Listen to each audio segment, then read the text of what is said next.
completely different picture than it was over there on the other side. Oh, is It's it? weird, yeah. Oh, it's like we're on opposite sides. I know, I saw that. Hey, how does it do that? That's I kind don't of know. cool. It's like we get to be on two sides. I'll be able to read if I have my glasses on. Oh, well, yeah. Yeah. Okay. So I guess we're. So, welcome to this week's episode of Ask Sherry. Today we have a special guest. This is Lee Patterson from Twin Flames, Divinely Connected Lee and Sherry, which, by the way, Sounds like a lot to say. I'm putting the Twin Flames back. Oh. I'm going to tell you why. All right. I'm not letting them run us. Okay. I'm not letting any of the negativity that came with that label hinder what we do. Yeah. What they have done and what we do are so polar opposite. Right. Taking that name away, though, I believe will hinder the right people from finding us. Right. It describes connection. I think if we stay basic, it just describes connection. Yeah. I mean, I don't want one person to fall through the cracks here that's been involved with Twin Flame Universe. I don't want that to hinder anybody from finding us, from finding any of the ones who, doesn't have to be us, any of the ones who isn't following that practice. Right. So, for those of you that are wounded and looking, we're here. But here we are. I have Lee with me tonight, and we're going to take some questions, and I'm going to do some Cash App card pulls. Oh, I probably need to get your cards. Yeah, they're right over there on the table, but I'll get them because I got easier access. So okay. I'm going to do this first. Hi, everybody who's here. I would put, hey y'all. Yeah. Sure. Let's see. Are we coming through okay? Anybody who can chime in and let us know if we're coming through loud and clear. Sound right? I'm going to get my cards. Okay. Oh, goodness. Yeah. I probably got glitter everywhere. You do have glitter everywhere, actually. Yeah. But you know what? It's just because of your sparkling personality.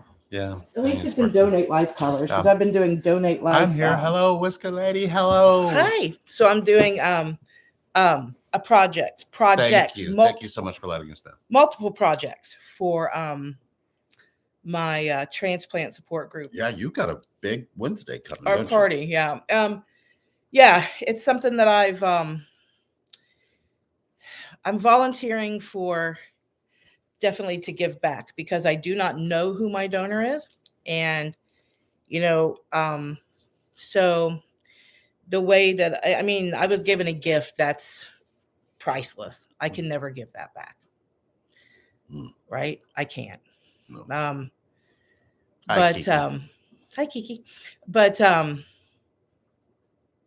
I can try by volunteering as much as I can and giving back. I'm doing that. I've adopted a couple kids personally for Christmas gifts, and just making a lot of crafts and things for this party. So having a good time.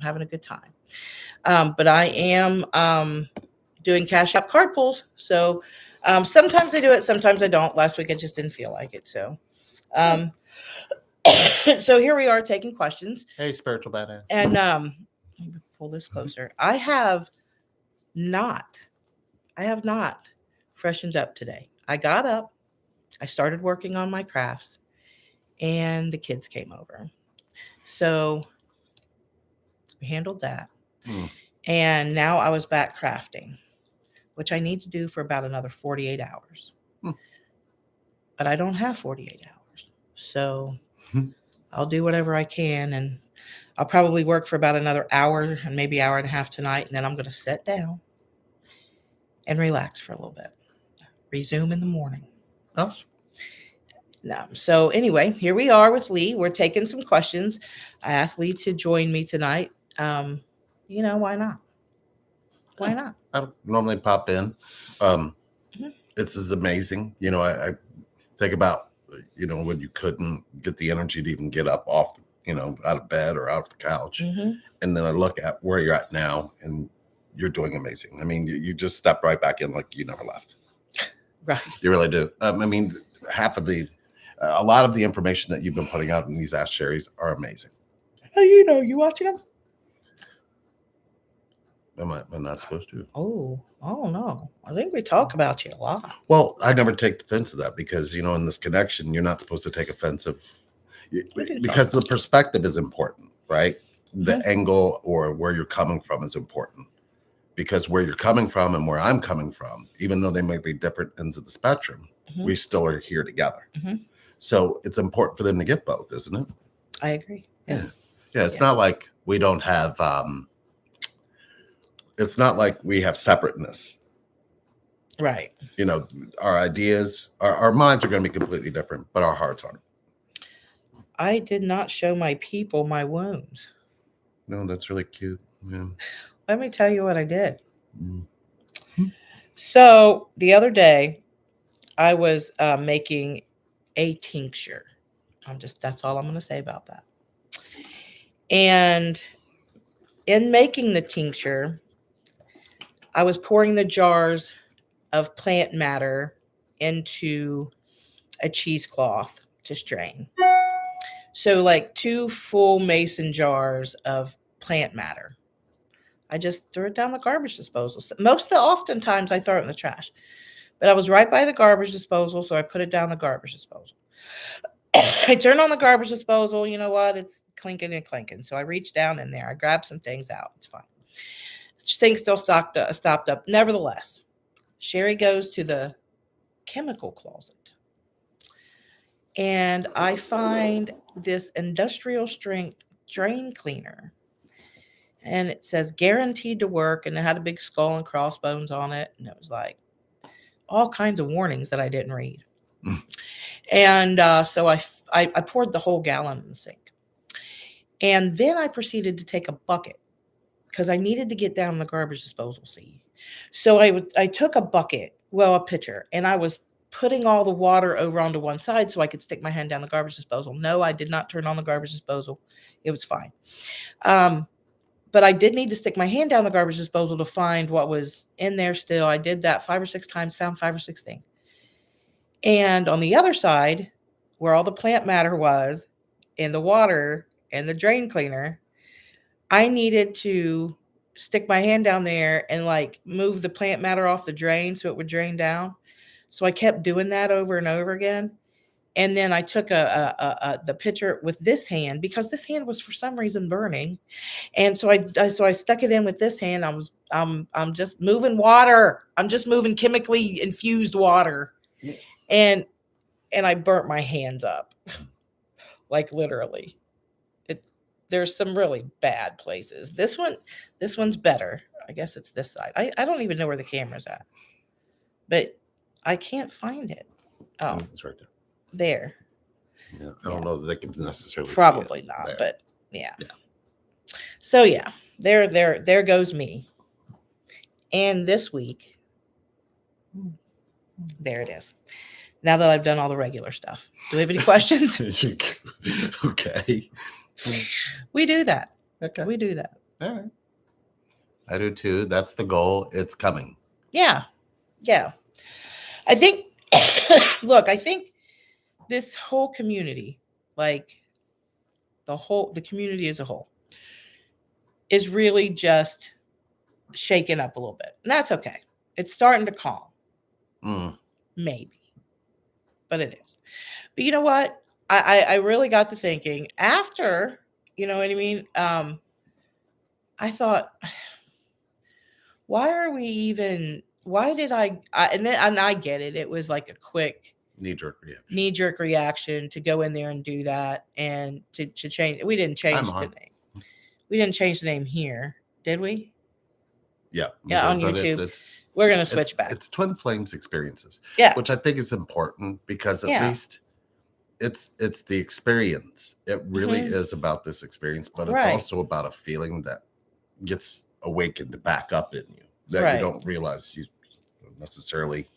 You have to go look it up because nobody's feeling. Right. It's so easy to blend in with everybody. And that's why I wanted to at least put that, even though I dislike the term, we all dislike the term, I'm going to put it back because I'm going to tell you probably the rest of you too, but when I was searching, when I was like, what did people who were spiritually connected, what did they do before the internet? Nothing. Let me tell you why. They just were married 75 years, right? They were just the power couple that we all saw as grandmas and grandpas who've been married for 50 some years, right? Yeah. So there was probably some books, maybe, I don't know. But all I know is when I was feeling this and feeling something different than I'd felt before, right? And at this point in time, Lee and I had recently reconciled from a separation. We was living in his brother's finished basement of the apartment that he used to live in before he met me. Nevertheless, yeah. So what was I saying? You're talking about when we discovered it. Yeah, I think that's where you. Yeah. So when I was doing some research and looking, right, I typed in what everybody normally types in. Why can't I let this guy go? Or why do I feel so spiritually connected? Or why is the bond between me and this guy so strong? Right? Those simple things. And every time it would bring me back. It would bring me back to this term. I was like, what is this? Right? I mean, for most of my life, I've always really kept my spiritual practice in my own little bubble. Right? I did try to venture out a few times and do the church thing, and it was not for me. Right. I mean, it was for a while, but then I realized that I was conditioned. And, a lot of times, here's what I'm worried about. A lot of times when we fall prey to something like this. What's up, Travis? When we fall into something where we even change our belief systems. Does that make sense? When we figure it out, we feel embarrassed, right? For being naive enough to fall for it in the first place. But in all honesty, there should be no embarrassment. Somebody has taken full advantage of you, right? But it's sometimes people won't say anything. It's very much like abuse sometimes, right? Right. You don't want to say anything to anybody for a number of reasons. You don't want to be judged. You don't want to fall prey again, right? By falling into something else, right? Yeah. It's like going from gambling to drinking to drugs and back to gambling, right?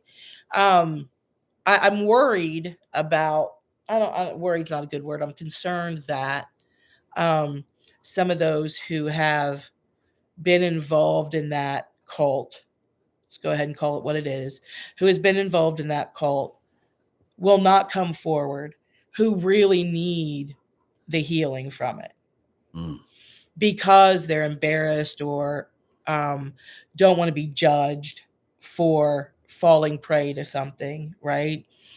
And I just want everybody to know who's watching this now and in the recording that Lee and I are here, non-judgmental. We will not judge you, and we can help you heal, and we will help you heal.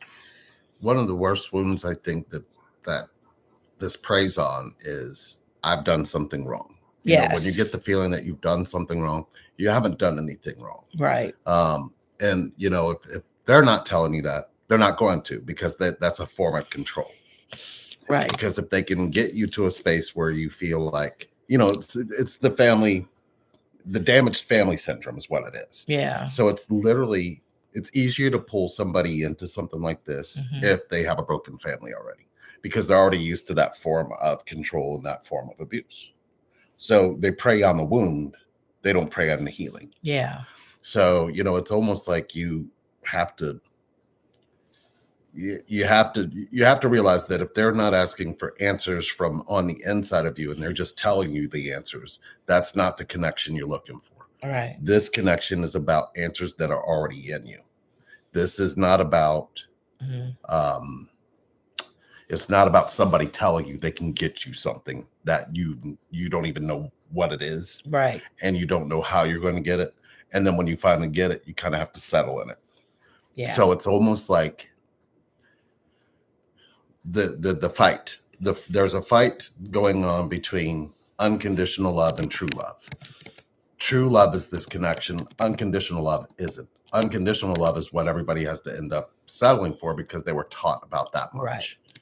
So I guess unless or until you realize there's a difference between unconditional love and true love, you will struggle. You will oscillate. You will kind of go back and forth, and then you'll kind of wonder where you're supposed to go to find your answers.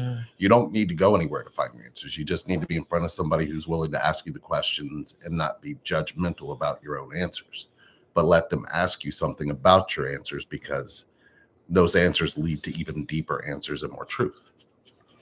You will not have this connection if you don't have your truth, not somebody else's. And, thank God we got faced with that early on. Early on, we were told we weren't what this is. But wait a minute, you're telling me I'm not something, but on the inside, there's a feeling in me that keeps sparking her as the person I'm supposed to be with. And there was nothing I can do to change that. There was nothing I could do to stop it.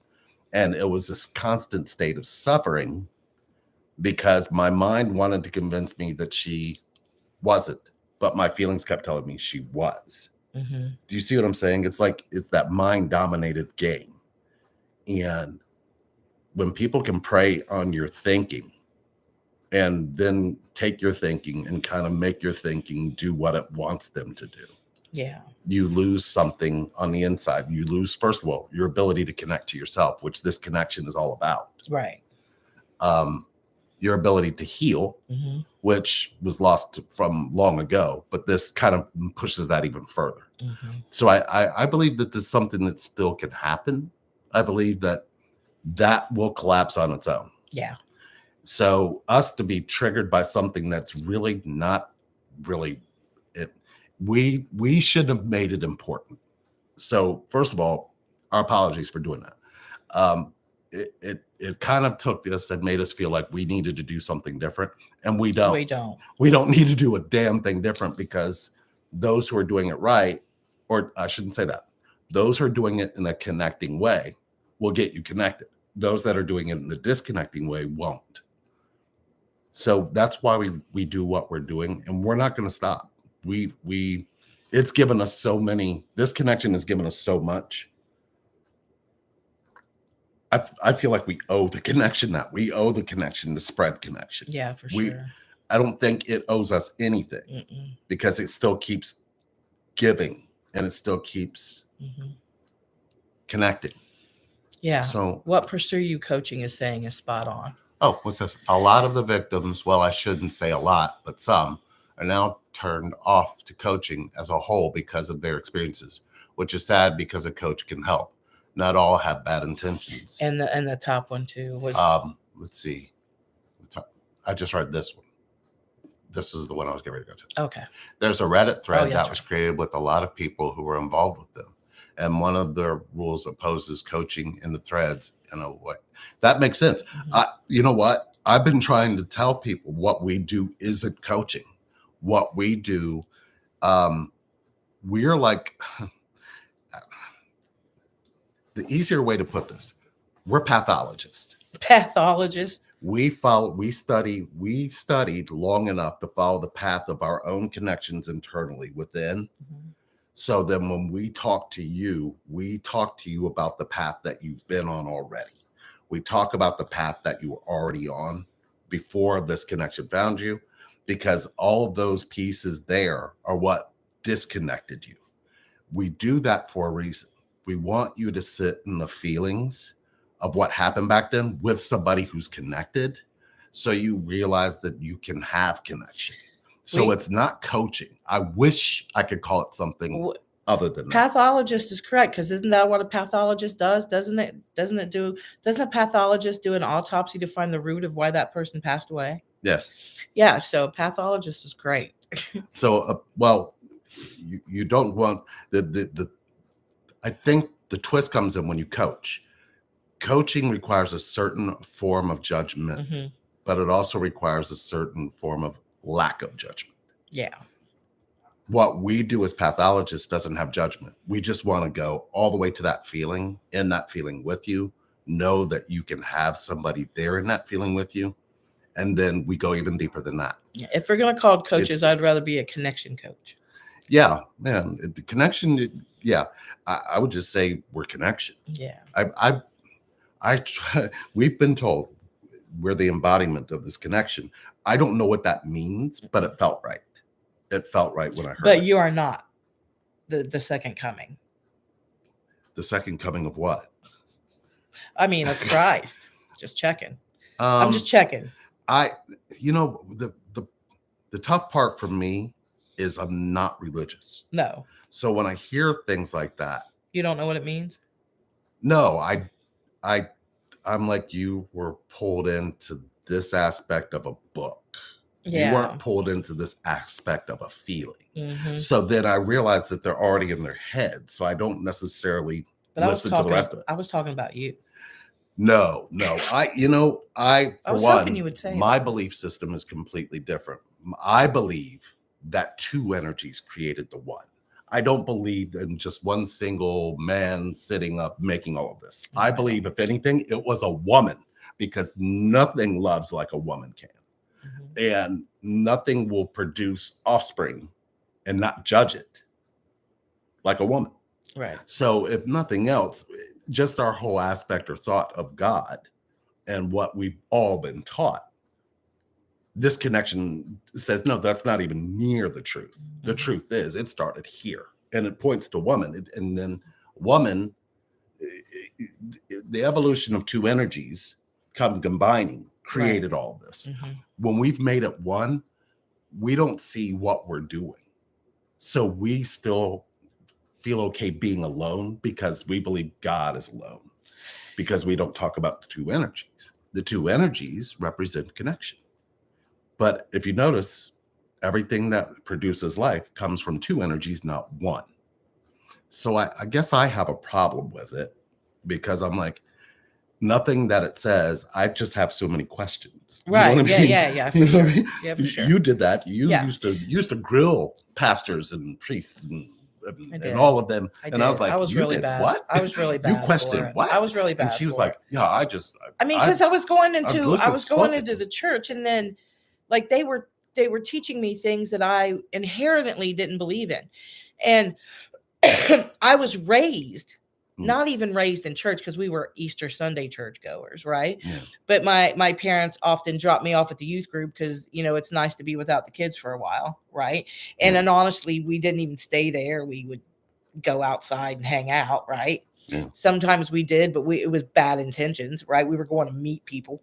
Yeah. We're going to find girlfriends or boyfriends. You know what I mean? Yeah, absolutely. I mean, normally pastors' kids are pretty fast. Wow. I mean, wow. I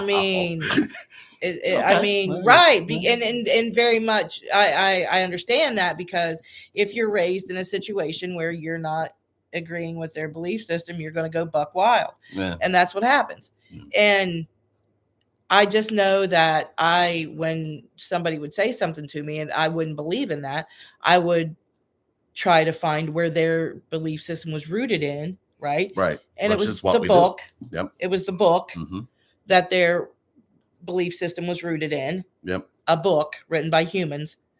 But that same book made adults choose the book over their own children. Yeah. And connecting with their own children. Yeah. So it already split the atom, right? Yeah. And it's kind of like what Hugs for Humanity said, is womb man spirit combos just now before joining with concept conception. But Hugs also said positive, negative eons equals matter, but it also equals connection. Mm-hmm. So what we're doing is we're all running around trying to be positive. Right. And it's isolated us from connection, which needs negative. So I guess it's really about, are you willing to let go of what you were taught about positive and negative and see the truth of it? Because when you really totally know the truth about positive and negative, you'll be able to connect. Right. You need both. For sure. Right? Yeah. I mean, we both experience that every day. Every moment of this connection, we experience both. We used to try to just get positive, but when I was trying to be positive all the time, didn't that get on your nerves? Yeah, it did. Right. So it forced you to be negative. Yeah. Right. So it's like, but God, I hope we don't smile all day today.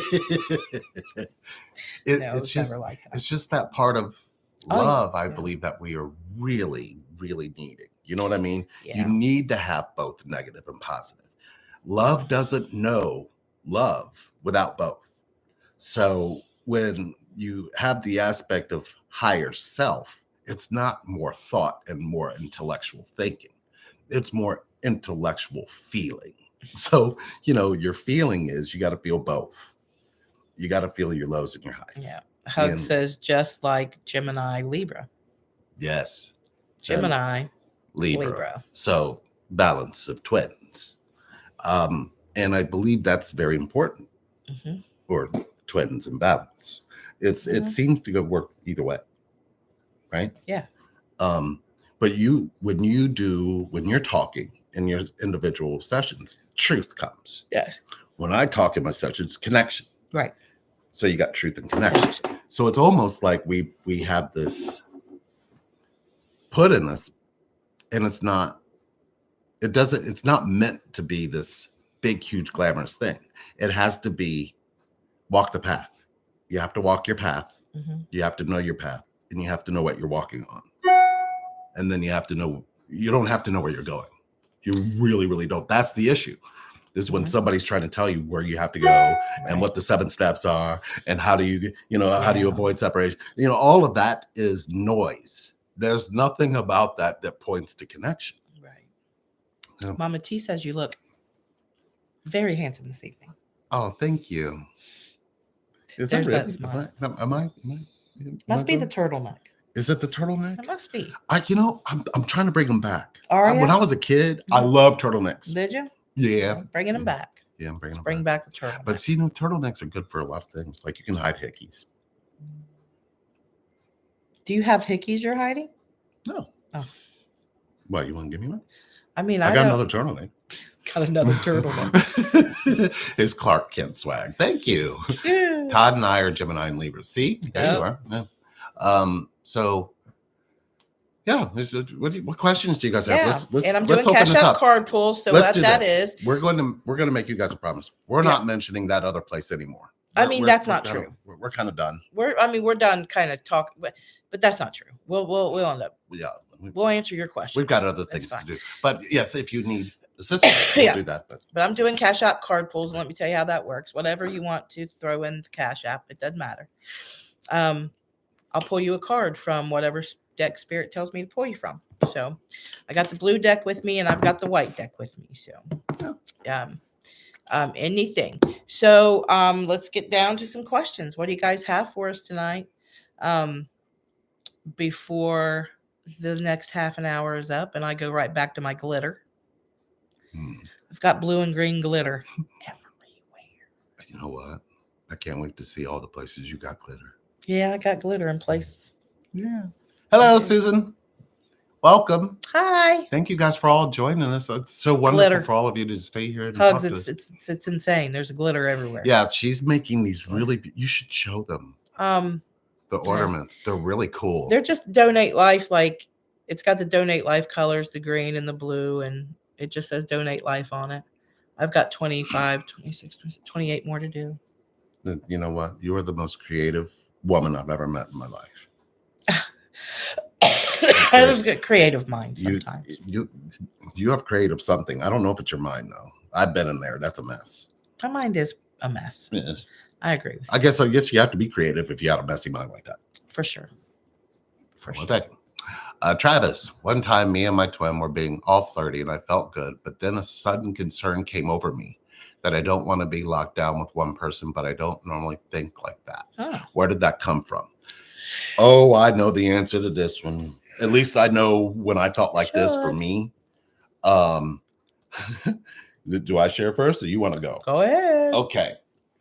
What happened to me was well, okay. I'm going to give you the simplified version. When she thinks, if she's in the energy where she feels this feeling and she goes, but what if somebody else comes along? What if somebody else loves him? What if somebody else is this? What if when she's in that space and I come into her energy field, I feel it. And then my translation is exactly what that is. My translation is, maybe I should be out there. You feel like they're pushing you away, but you're not really quite sure that it's coming from them. So you start investigating what you're feeling. And what happens on this side is they start holding back and they start trying to do things to make you happy. That's the false in you. In other words, it wasn't until she started telling me she thinks like that then when I came into that energy field, I knew what it was. Because when you're connected, you can't hear what the other side is saying. You can pick up the feeling, but you can't hear what the other side is saying. So it almost feels like they're saying, yeah, but what if they still think about such and such? What if they have that on the inside of them, you're going to feel it. And when you feel that, it starts to kind of make you feel like you should go with somewhere else or somebody else out there. Or you see what I'm saying? It's almost like you have to think for two people and feel. When you get that feeling, start asking questions. That's the first thing you want to do. Hey, are you feeling okay? You insecure? You worried about us? You worried about the future? You worried about whether I'll be with somebody else? Ask. 9 times out of 10, I promise you, they're going to say, yeah, I was kind of feeling like that. And that's where it's coming from. But if you don't say anything, it's pushed a lot of people away. It really has. We've seen that is probably a really easy way to land yourself in separation, is because that feeling, you can feel that they're holding back, and then you want somebody who's going to be full out in the open with you. So it kind of does that to you. I hope that makes sense. Did I make sense? Yeah. Is that how? What it was very similar to what I. Look, I'll read it for you again, so that way you know. One time me and my twin were being flirty and I felt good, but then a sudden concern came over me that I don't want to be locked down with one person, but I don't normally think like that. See, I don't either. Right. But because we can't read thoughts, right? Right. Without complete and concise open communication, what happens is we go into assumption. Right? Yep. What does assumption do? Yep. Right? Yeah. So it's so easy to fall into, well, he's not being flirty, so I'm not going to be flirty. Who's he being flirty with then? Right? So I'm not going to be flirty because you're not being flirty, right? It's the dumbest cycle ever. And then But then what happens is it graduates or it evolves. It goes through your head. Well, if I get too close, I'm going to come across as needy or clingy. Right. And then if it's not enough, then we go into, well, if it's not enough, then he could go find somebody else that gives him enough. Does that make sense? Mm-hmm. And then we just go into protection mode. Whatever that is. Mm. You know what I mean? It could be a plethora of things. Right. There's a lot, there's so many different variables too, right? I'm coming from a personal viewpoint of it's harder when there's sex abuse involved, right? Because then you don't realize you don't realize how much trauma you get from it until you're much older. Um, but honestly, it makes you build more walls than normal, right? And protect yourself more with other things, right? A lot of times it's just putting on it's just really clinging to our masculine energy, right? And then I can't think of anyone ever who's ever been sexually abused who never once thought, one day when I'm free, nobody will ever take advantage of me again. And I know that's how some of these people in this cult is feeling, right? I know it is. Right. When I break free from this, nobody will ever take advantage of me again. Right. So that, builds up walls too. And then a lot of times we try to take our walls down and we'll go in and try to hold a hand or try to get a kiss. And if there's a little bit of an inkling of rejection in that, and it could be as little as the other person could be walking through the room and you just give a quick kiss and they're in a hurry to get someplace, right? Or you stop and want to dance or something, and the other person is right in the middle of something or cooking or got a million things on their mind, and not realizing that if they just took the 2 minutes just to stop, right, then all that could clear. Yep, absolutely. All that could clear. But instead, we're like, we get through it, move on, right? And then we come up with this huge story. It's a big ass story, right? Always. It's a big ass story. And then we just attack. Yep. We just attack with it. We learn to do that. We learn. It's a learned behavior. It's a learned behavior that you learned in your childhood, and it's always been there with you. Yeah. So it's normal response. Yeah. It's it's definitely learned behavior. Wounded behavior too. So hopefully that answered that, Travis. So where did it, like I said, where did it come from that points to that space in that other person? So in the connection, this is one of the blind spots, because we put so much energy in telling the person that we're with that they're our twin flame, that we don't tell them how we feel. We made that more important than that. Yeah, and then we take the steps to try to convince that other person that we're connected. And that makes it even worse. It makes it so bad when there's one person trying to convince or convert. Or you tell them a whole bunch of things that they're responsible for. Yeah, and flood them with information. And all that's going to do is make me run in the opposite direction. My twin is supposed to unconditionally love me. Oh, don't worry. If you're asking for unconditional love, that's what you're going to get. But we'll talk about that some other time. Lee, how did you embrace your feminine side without losing the masculine? I know for me, to embrace my masculine is easy because my dad has always treated me like a male. Okay. Well, the question doesn't make sense to me. And let me tell you why it doesn't make sense to me. I'm made up of both. She's made up of both. You're made up of both. And here's the thing. Whether the physical presence has that, I know that it took both to create me. So I have both. The design of which I got, I'll have my mom's wounds and my mom's divine. I'll have my dad's wounds and my dad's divine. And when I put all of those in me, there's a me in there moving all of that around. So depending on what energy she's in, we actually kind of really flow really well now. But before, we didn't flow very well when she was masculine all the time. Right. It was a struggle because I gotta go grab my phone. I just heard my cash out. Okay. So it's like she could be divine. She could be in her divine feminine, but she would attract my wounded masculine. Or if she was in divine masculine, I would either fall into wounded masculine or wounded feminine. I was never allowed to be in the same space because in here, that wasn't fixed. Not fixed. I shouldn't use the word fixed. It was not flowing.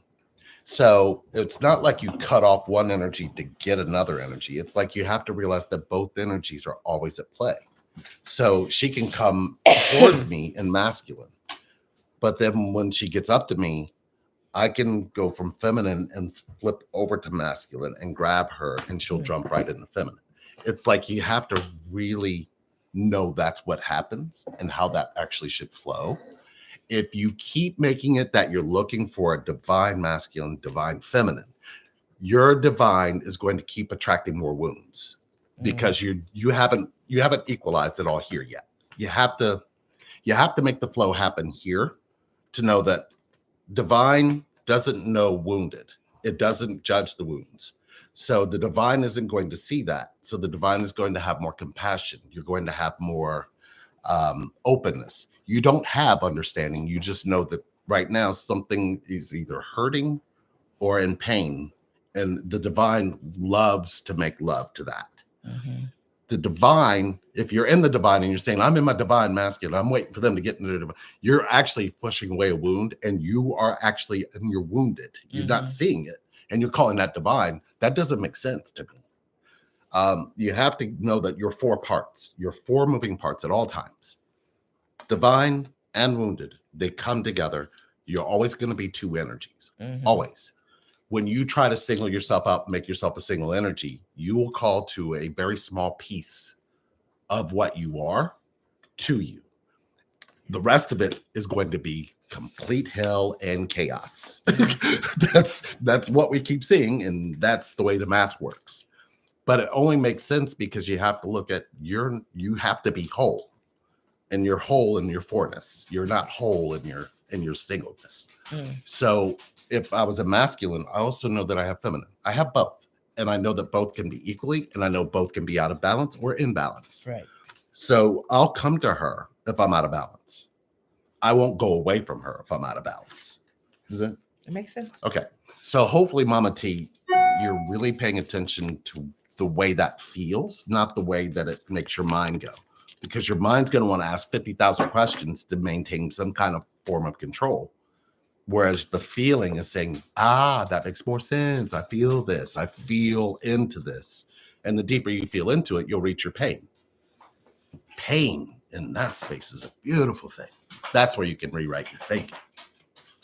I have a card read for Brenda. Oh, I don't Brenda. think she's in the chat, but she's here. Okay, Brenda. Hi, Brenda. Your card is reversed. It's upside down. Get the walking away card, the number 27 card.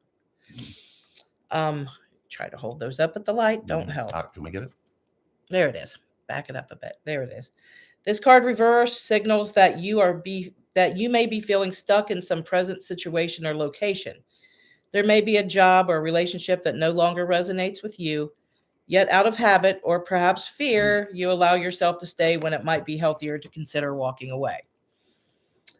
Habit and familiarity are compelling forces, often causing people to ignore their intuition and even dishonor their genuine feelings. This is a time of honest investigation. Consider all the factors in the present situation. Perhaps the timing isn't quite right, and there may be some purpose of staying a little while longer. Don't deceive yourself about your motivations. However, fear-based decisions don't often work out in your highest interest.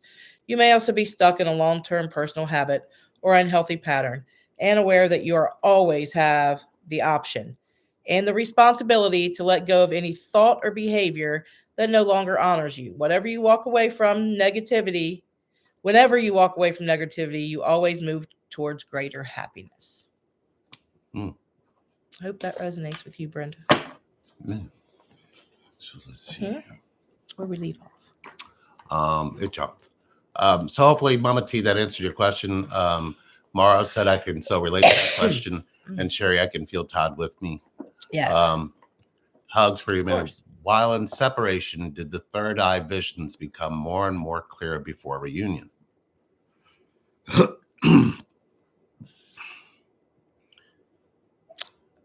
That's a good question.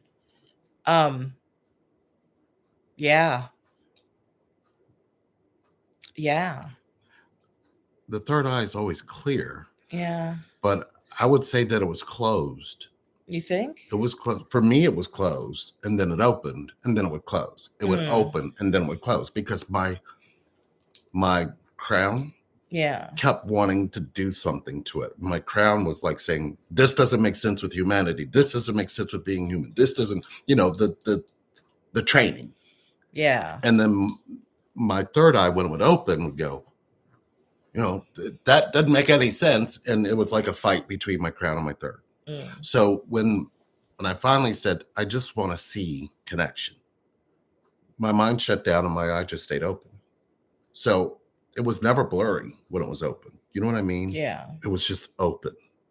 And there was an openness to me. Right. But I think the question sort of is, did the visions become more and more clear before reunion? Like, I know for me, when I was talking to my spirit guides, my angels, right? I know that the third eye visions that I got were you and connection and union, right? But my mind, you know what I mean, when we were in separation, was like, that got clearer. Right. Yeah. I mean, I would turn the hurt into anger, and then I would turn the anger into hurt. Does that make sense? Yeah. And I think it would make me angry and hurt when I would have a vision. You know what I mean? When I could feel the vision. Does that make sense? Oh yeah. Like, no, stop showing me. No. So you were mad at what you were seeing? I was mad at what I was seeing. Why? Because I didn't want it. You didn't want to see what you were seeing, or you didn't want what you were seeing? No, I didn't want what I was seeing. Oh. Huh. I don't know that I ever had that. Yeah, I didn't want to reconcile with you. There was too much. There was too much hurt. There was too much pain. There was too much memory, right? Yeah. I mean, I think I know what you mean. Like, I remember a moment where I was sitting there and we were watching something, and all of a sudden I saw you on a couch with this guy. And I remember saying, stop. Like, I was trying to stop it. Yeah. And then there was, okay, whatever this is, let's just get it over with. And it was funny because I don't know if that made whatever that was happening on that couch end like that, but it did. Yeah. Because all of a sudden it was gone. I was like, huh. So if I don't fight it, it changes it. Yeah. Do you know what I mean? Yeah. Because even if you were thinking about me in that moment, or you were feeling me in that moment when you were with this guy, whatever, if I would have been resisting it, you would have had permission. But if I had a moment, I said, okay, go ahead. And all of a sudden it was like, that's not even going to affect you. And I was like, no. And all of a sudden, whatever happened at the other end, I just knew you stopped. I was like, I'm sorry. But I was laughing. And then I was laughing all the way when I drove down to get even, right? Yeah. And the same shit happened to me. And I was like, God damn it. I was pissed because you don't want to feel those things. Yeah. But when they're feeling them, and they know they're with the person that they're not connected to. So they know how to be in that connection. So if I was just like, yeah, okay, our connection is going to do that to this person. Right. So you go ahead. That's kind of how it was. I was like, okay, I guess this is what I need to see, and this is what I need to feel, and this is what I need to experience. And then I just was like, okay. Why won't this thing go down? But from that moment, the connection got stronger. Yeah. It didn't get less. It got stronger. Right, it did. When I finally didn't want to fight what I was seeing. Did you ever reach that? Did you ever reach a point where you stopped fighting what you were seeing? I surrendered to it. Yeah. Yeah, you surrendered, right? To it. And then at the other end, it's like, no, whatever. I need to be with her. Whatever. No, it was like, no, I need to be with you. I mean, it was like I could feel it. Yeah. Like, yeah. Your surrender was the connection. Right. Yeah. Okay. I hope that makes sense to y'all, because we're over here having a discussion amongst ourselves, having a conversation. Yeah. Where to look inside myself. I want nothing to do with him because I placed myself in a situationship with him for years. Now that I have me, I want nothing. Where to look inside yourself? Well, I guess the question is, do you know how to live your life without a man you're connected to? I guess that would be the question, right? Right. So Kiki, do you know how to do that? Mama T, Sherry, I've been rejected so many times by my husband that I don't even try anymore. No explanation equal no disappointment. You know what, though? I really want to touch on that because, you know, a lot of time, that's a lot of mind noise. A lot of times I catch myself, honestly, even now, I catch myself um, like I really need this moment with him. Y'all know what I mean? Like I need this moment with him, right? And then your mind go, it could be like, I'll last night my mind was going in a million different directions. I just wanted to go to bed. Or I didn't want to go to bed. I just wanted to go upstairs. And I said, "You ready?" Yeah. And then my mind automatically went to he wants to wait until whatever we were doing was over. Or my mind went in so many different directions, right? And I was like, okay, all right, we're going upstairs. I'm gonna catch him upstairs. Right?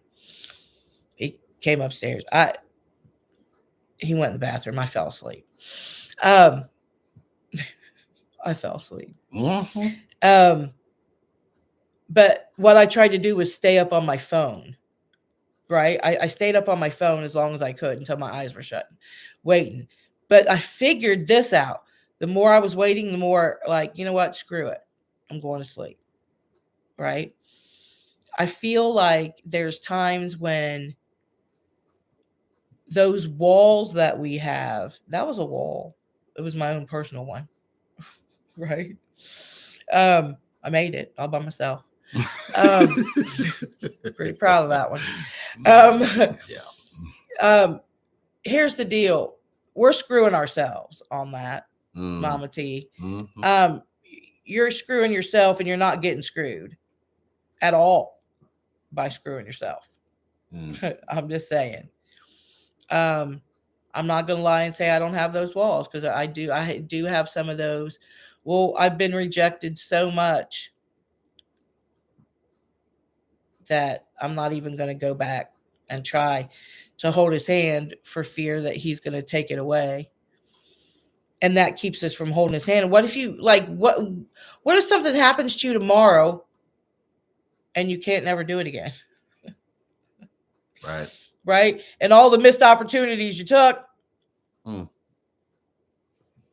Yeah, there's that. The only thing I would add is what you're saying is you live in that rejection so you don't have to be disappointed. And you're not saying that you're rejecting yourself now so you won't be disappointed. And you live in disappointment. And when you live in disappointment, you live in the rejection of it. Yeah. So you're okay. And you've convinced yourself that that's good for you. And I'm thinking, well, wait a minute. So you took that rejection and made it about time, not made it about connection. Right. So if you're so okay with rejection and you tell the story of being rejected, as long as you keep telling the story, you don't see that you're rejecting yourself, which is only going to make sure that in the future you're rejected too. Mm-hmm. Yeah, why would you live like that? Why would anybody live like that? But I mean, it's happening all over the world. It's happening all over the world. So hopefully that made sense. I thought that was beautiful. Starseed, how do you communicate your needs to your counterpart without seeming too needy? Right. Okay, well, let's back up. Let's back up. You're on planet Earth where you were never taught to have needs. So what does needy mean? So what you've done is you've taken whatever you did need and you planted them deep on the inside of you and you put them inside of this lockbox. And those needs have been in that lockbox. So anytime you open it up and go, I got to go to my needy box, and then you pull something out and you go, I know I'm not going to get this need met either. And you put it back in the box before you even get a need met. Mm-hmm. We aren't taught to need. We're taught to want, but we're not taught to need. So the question then becomes, when did you learn to speak your needs? Because most of the needs that you've had your whole life probably stopped getting met after 3 years old. So you have to look and go, What did I know about as a child to have needs? Did your parents tell you were too needy? Did anybody say, well, you know what I mean? I think as a female, I'm going to speak for women. We, as in general, even if it's not our parents doing it, it's society, right? We're taught not to be fast. Needy is what that is bringing to me, right? Okay, Not right. to be too fast, not to be, don't be a whore, you don't be a tramp, right? You let the man come to you. Don't go to the man. Don't put out on the first date. There's so many when it comes to females, right? There's so many rules almost that are put on us when we're younger, right? So then when we meet somebody and we want to be like, oh, come here, I want to eat you up, right? Oh, wow. All that shit goes on in our brains. Right. Don't be too needy. Don't be a tramp. You could be married for 25 years to somebody and it still goes through your head. Don't be a tramp. Don't be needy, right? Don't be all over them. Because what we don't want to hear is, over here, you talking to your boys, especially when we're teenagers. I mean, God, she won't get off me. She's always on me, right? I can't handle the clingy. I don't want the clingy, right? Yeah. Just let's chill. Just hang out. You don't have to be all over me all the time, right? Those types of things get instilled in here in this stupid box.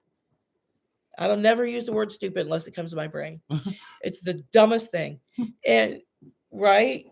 Our brains are just the ignorant. And but so smart all at the same time. It's horrible. But imagine living with one. Yeah.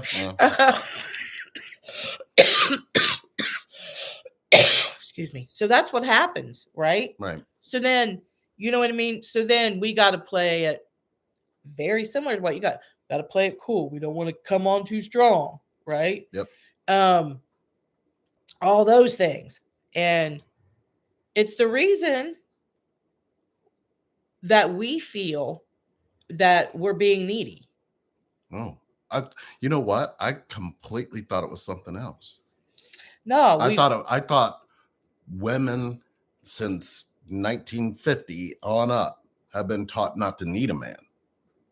So once that got embedded in you, they may have taught you, don't do this to a man, don't do that to a man, don't do that. Mm-hmm. But at some point, it was almost like, you don't need a man. Yeah, I'm going to raise you so you don't need a man. So then what happens is you find stuff like Starseed saying here, where he says, how do you communicate your needs to your counterpart without seeming too needy? Tell the truth. Say, I was taught not to have needs, but I feel something strong with you where I want to share my needs or I want to open up and actually see what they are and really explore them. But if you were raised not to need, that's why you come up with the word needy. That's what I was thinking it was. Isn't it easy enough just to say, I'd like to be all over you? That would be awesome. I don't know a guy that would go, oh, no, that's needy. I can't imagine that. Well, see, if it's already in your mind, you need to be right. Right. You see what I'm saying? No, if it's in your mind, you're like, well, they're probably going to think I'm needy. If you're already coming with I'm going to be needy, I want you to judge this with me. Needy. What you're already doing is making them judge it with you. Yeah. Don't go into this believing that you have to tell them that if you already are telling, you just sit in front of them, say, I'm feeling needy. And if they go, why are you feeling needy? I just feel needy. Okay. What were you taught about being needy? That it's a bad thing. It's not a bad thing to be needy. Your needs are important. I would tell you it's the way you're communicating it and the way you're judging it is keeping you from actually exploring what your needs really need for connection. Because we have needs in connection. We all have needs. And the thing is, if you judge that you have needs, you're already, if you're doing that in here, you're just waiting for it to happen out there. You're going to attract it to happen out there just so you can feel that and make sure you tell yourself you're right. But what if you're wrong? Maybe the universe gave us our brains for population control. That's a really good argument. That's a really good. freaking argument. No, I'm not doing that. I'm out. She said, I did speak to him about his absence through the period of grief. I've been focusing due to the recent passing of my dad. So you're saying I lost the man I'm connected to, and I lost the man I'm connected from, and the man I'm connected to is in an empty space. Right. That makes sense. That makes so much sense. But that's a space for healing. How did you accept your father when he was here? How did you let him love the real you when he was here? If that's what you're feeling, you're going to feel that regret more so in this connection than you've ever felt it before in your life. Because I know I felt it with you, things I wish I would have been able to do with my mom when I lost her. But with you, there was that you actually embraced what I didn't do. Right. But you didn't do it in a way that made me feel like I did something wrong. Right. You know? Yeah. So that was important. So I don't know if that, hopefully that answered your question, Starseed. That was kind of where we are. But, we're running out of time. We are. We are so running out of time. What's going on? Who is this? Oh, is that Danny or Brooke? Danny. It better not be Brooke. She better be resting with her feet up. Danny up? How was Danny feeling? I still got this horrible cough. You know what? I'm probably going to have it all winter because my grandkids keep coming over. They have it. I give it to them. They give it to me. It's look, we're sharing it. It's fine. And I probably shouldn't show it in my hands because now I'm going to get more emails. I got to address this email. I'm not going to say who it's from because I really don't know. But I addressed it in a live, and I'm going to address it here real quick. But I came on last week, and I had a nice, pretty fever blister right here. And I think when I came on Monday, it was talking. Could have been talking. Oh, yeah, okay. It was done vibrating. Now it was talking, and then we had to shove some Abreva in it and shut it up. So, I get an email, right? We get an email, and it's asking me, "Am I okay? Please call out if I need help. That they're there to help me. Please let me know if you need help." Well, they emailed, by the way. Yeah. Yeah, that was a follow-up email. So you probably should do that before you go further. Yeah. Yeah. No, okay. They explained some things. Okay. It was really a beautiful email. I want to get thank you to the person that actually did email and then really kind of That's what I was just getting ready to say. Yeah, the concern was appreciated. Yeah. It really was. Like the concern was appreciated. I really kind of, when I read the email, I was like, oh no. No. That's not it at all. I'm definitely in a safe space. But thank you. That made me feel, I wanted to address it because it made me feel like, wow. People really love you. People care. No, people care that if you're smacking around on me. People who love you presently.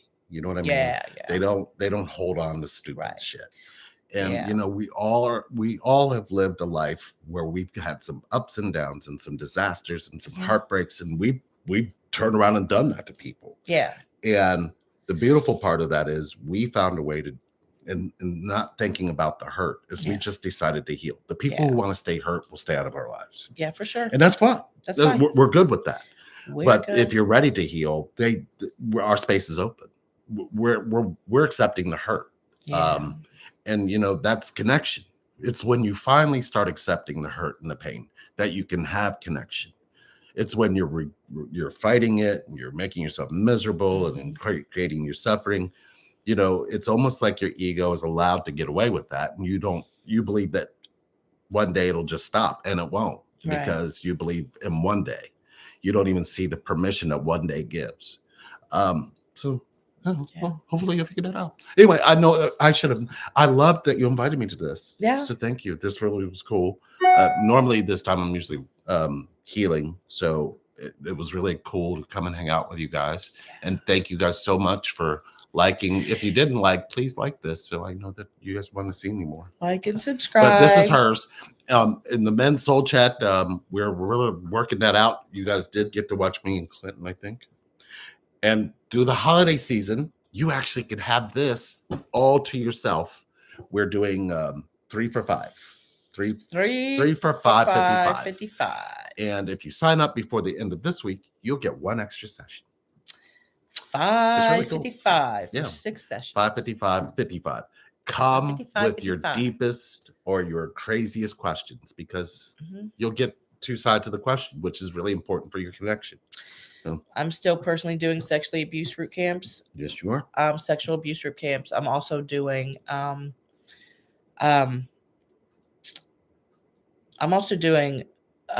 root camps on situationships. Let's get you out of these situationships. And we're doing something else together.